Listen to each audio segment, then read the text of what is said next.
গুমের সঙ্গে জড়িত থাকার প্রমাণ পাওয়ায় পুলিশের বিশেষায়িত ইউনিট র্যাপিড অ্যাকশন ব্যাটালিয়ন বিলুপ্তির সুপারিশ করেছে গুম সংক্রান্ত কমিশন। গুমের ঘটনায় নির্দেশদাতা হিসেবে সাবেক প্রধানমন্ত্রী শেখ হাসিনার সম্পৃক্ততাও পেয়েছে কমিশন। তার প্রশাসনের বেশ কয়েকজন ঊর্ধ্বতন কর্মকর্তারও সম্পৃক্ততা পাওয়া গেছে। গুম সংক্রান্ত কমিশনের অন্তর্বর্তী প্রতিবেদনে গুমের ঘটনায় নির্দেশদাতা হিসেবে শেখ হাসিনার সম্পৃক্ততা পাওয়ার কথা জানানো হয়েছে এবং র্যাব বিলুপ্তির সুপারিশ করা হয়েছে।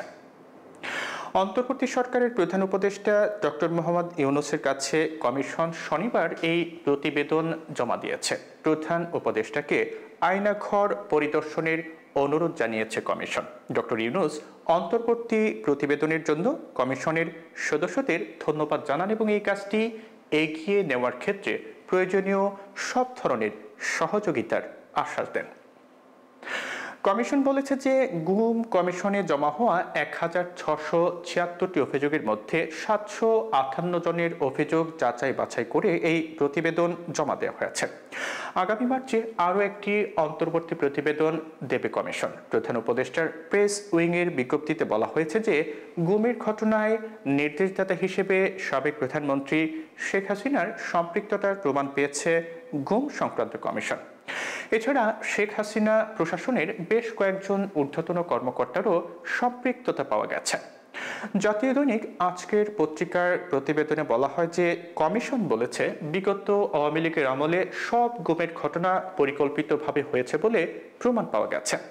কাউকে কাউকে গুম করতে ১ বছর আগে পরিকল্পনা করা হয়। এসব পরিকল্পনা বাস্তবায়নে রাষ্ট্রের সর্বোচ্চ ব্যক্তি অনুমোদন দিয়েছেন। শেখ হাসিনা গুমের নির্দেশদাতা ছিলেন। তিনি প্রতিটি ঘটনায় জানতেন বলে গুম কমিশন সংশ্লিষ্ট একজন বলেছেন।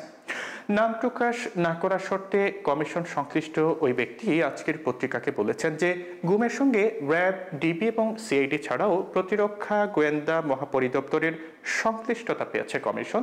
এক বাহিনী ধরে নিয়ে আরেক বাহিনীর কাছে হস্তান্তর করত। অনেক গুমের ঘটনায় একাধিক আইনশৃঙ্খলা রক্ষাকারী বাহিনী জড়িত ছিল। গুম প্রতিরোধ ও অপরাধীদের বিচারের জন্য কমিশন 10টির বেশি সুপারিশ করেছে। গুমের সঙ্গে জড়িতদের বিচার দেশের প্রচলিত আইনে করার পাশাপাশি ভবিষ্যতে আইনের পরিবর্তন ও সংযোজনেরও সুপারিশ করেছে কমিশন। এছাড়া আটক ও গ্রেপ্তারের সময় আইনশৃঙ্খলা রক্ষাকারী বাহিনী যাতে উচ্চ আদালতের নির্দেশনা এবং আইন অনুসরণ করে কমিশন সেই সুপারিশও করেছে।